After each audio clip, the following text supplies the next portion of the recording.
आपण पाहत आहात स्वराज्य न्यूज. सत्य हेच जे तुमच्या समोर.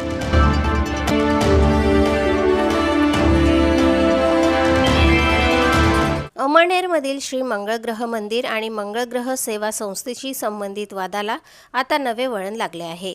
सोशल मीडियावर न्यायालयाच्या निकालाचा चुकीचा अर्थ लावत मंदिर आणि संस्थेची बदनामी केल्याचा आरोप करत अनंत रमेश निकम यांच्या विरोधात पोलीस आणि प्रशासनाकडे सामूहिक तक्रारी दाखल करण्यात आल्या आहेत. मंगळग्रह सेवा संस्थेचे अध्यक्ष डॉक्टर दिगंबर महाले यांनी अमळनेर पोलीस ठाण्यात फिर्याद दाखल केली असून न्यायालयाच्या आदेशाचा विपर्यास करून खोटी व दिशाभूल करणारी माहिती प्रसारित करण्याचा आल्याचा आरोप त्यांनी केला आहे. डॉक्टर महाले यांच्या म्हणण्यानुसार न्यायालयाच्या आदेशात नसलेले निष्कर्ष सोशल मीडियावरील व्हिडिओ आणि कथित प्रसिद्धीपत्रकाद्वारे प्रसारित करण्यात आले. त्यामुळे त्यांच्या वैयक्तिक प्रतिमेसह श्री मंगळग्रह मंदिराची प्रतिष्ठाही मलिन करण्याचा प्रयत्न झाल्याचा दावा करण्यात आला आहे.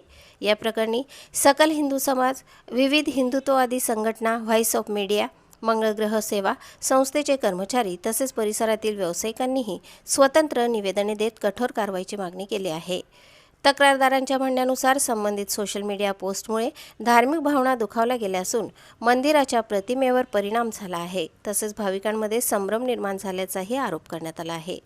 दरम्यान डॉक्टर दिगंबर महाले यांनी धर्मदाय विभागाकडेही सर्व कागदपत्रे आणि पुराव्यांसह स्वतंत्र तक्रार दाखल करण्याची तयारी पूर्ण केली असल्याची माहिती समोर आली आहे.